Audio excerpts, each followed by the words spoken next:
Today, the skill we are going to be focusing on is percentage problems. And in particular, finding the part within the percentage problem. And before we get started, those of you that have me on Monday and Tuesday, we've gone over this in class. Those of you that have me on Thursday and Friday, we didn't have the opportunity to go over this. So this will be new material for you. Part, usually it comes before the word is in the problem. The whole amount, it usually is the number that's after of in the problem. Then you have the percent, that has a percent sign. Percent is always over top of 100. 100 is always going to be in the bottom right, okay? So let's look at a problem here. And keep this in mind. What number is 25% of 500? So now, what number is? Well, what is missing? The number before is, which would be the part amount.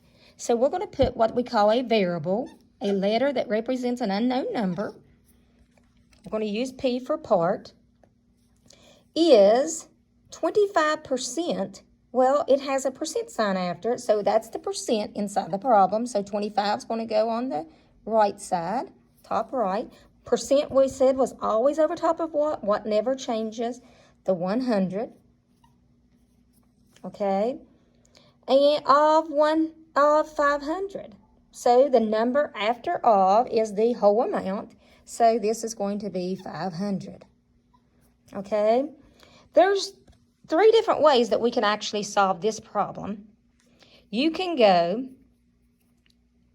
how do we go from 100 to 500? We multiply it by 5, right? So if we multiply the bottom right by 5, what do we have to do to the top right? We have to multiply it by 5. So 25 times 5, think of money, terms of money. If you have 5 quarters, you have $1.25, right? So then P is going to equal 125. So let's see. 125 is 25% of 500. So it makes sense within that problem, doesn't it? Now, that was side to side. Now let me show you up and down. How do we go from 25 to 100? We times it by 4, don't we? Or we're going to go from 100 to 25 since we're missing the P. 100 divided by 4 equals 25. So we can do the same thing over here. Divide 500 by 4. 4 goes into 5 one time. 4 goes into 10 2 times. And 4 goes into 20 5 times. Did we get the same thing? We still got P equals 25, right? Now that way doesn't always work. Neither does the side to side always work. But the way I'm getting ready to show you always works, okay? You go 100 P. Anytime you multiply a whole number by a variable, it's just going to become 100 P. Okay, now 500 times 25. Well, we can actually just go 25 times 5. Think of how many quarters is in, how many quarters are in, does 5 quarters make, is $1.25, and then add 2 zeros, right? Okay, now we have to get the P by itself. Think of it as like a seesaw. What do we have to do to this side to get P by itself? What's the opposite of multiply by 100? Would be divide it by 100. Well, think of a seesaw. What we do to the left side, we have to do to the right side. So we have to divide this side by 100 also. The 100s cancel out, which leaves P by itself, which is what we wanted. Anytime you multiply a number that has 2 zeros and you're dividing it by 100, all you have to do is mark off the 2 zeros, and what you have left is your answer. So then the part equals 125. So no matter which way you do it, 125 is going to be your answer. Okay, let's try another problem. What number is 25% of 68? Well, let's set the problem up.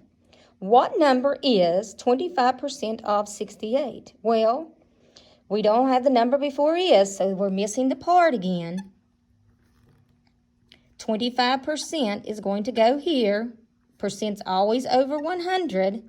And then put 68 is after the of, so it's the whole amount. Now you try to do this problem.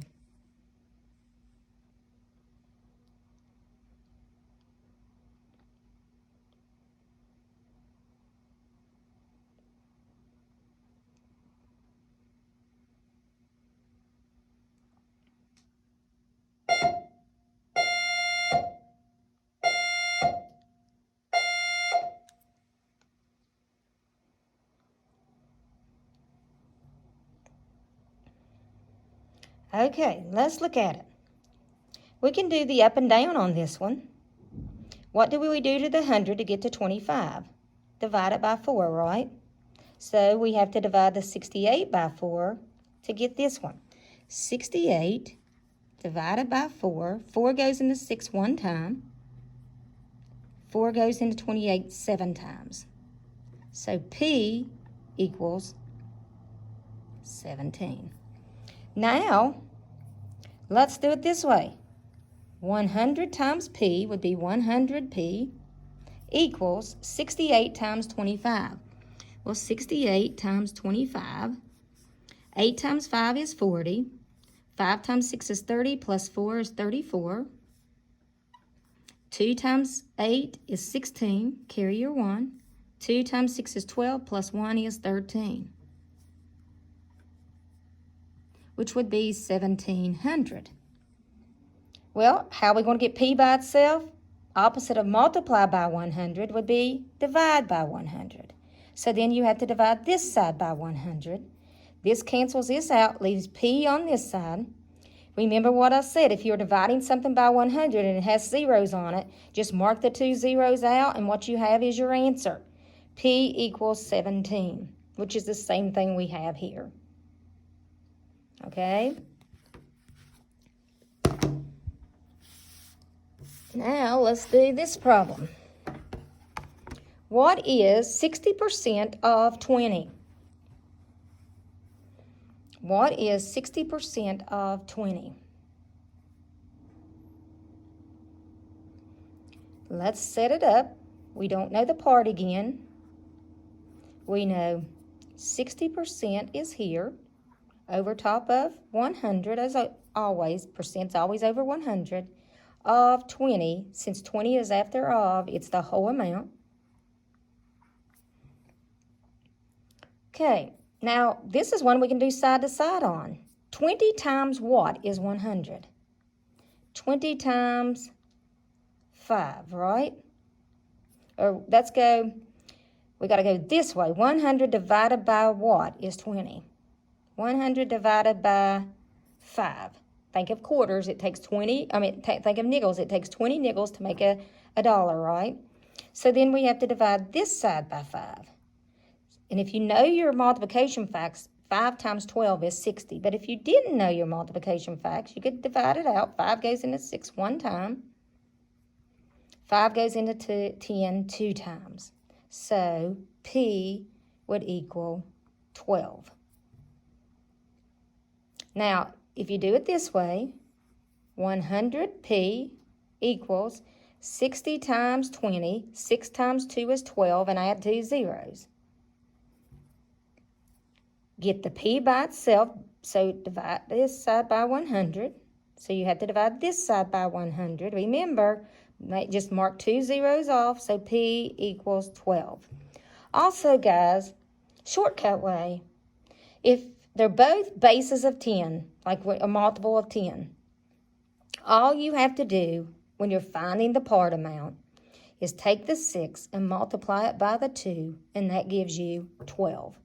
Just like if it was 40% of 70, you would go 4 times 7 is 28. So 28 would be your answer. If it is what is 60% of 90, it would be 6 times 9 is 54. Okay? Now, what number is 120% of 25? Well, we're missing the part again. 120 over, percent's always over 100 of 25. Because the percent is more than 100, what's that going to tell us the P is going to be? It has to be greater than 25. Because, guys, that's just like if I gave you a quiz with 25 problems on it and it was worth 100 points. To get 100%, you would get 25. To get greater than 100%, you would have to get more problems correct than what I made possible. Okay? So, we know by it being 120%, this P this time has to be greater than. Because if you noticed on all the other problems, the percent was less than 100. The part was always less than whatever the whole amount was. Okay? So, this right here, we can go divide it by 4. 100 divided by 4 is 25. So then divide this by 4. 120 divided by 4. 4 goes into 12 3 times. Now, we can't just leave the 3 there, guys. This has to have something over top of it. It does not go, so it has to be a 0. So the part would be 30. 30 is greater than 25, right? Now, if you do it this way, 100p equals 25 times 120. 120 times 25, 0, 10, 60, placeholder, 0, 2 times 2 is 4, 2 times 1 is 2, 10, so 3,000. Okay? How do we get the P by itself? We divide it by 100. So we have to divide this side by 100. Cancel this out, which leaves P equals, take this would be 30. So P equals 30. So the part would be 30. 30 is 120% of 25. Okay, just in review.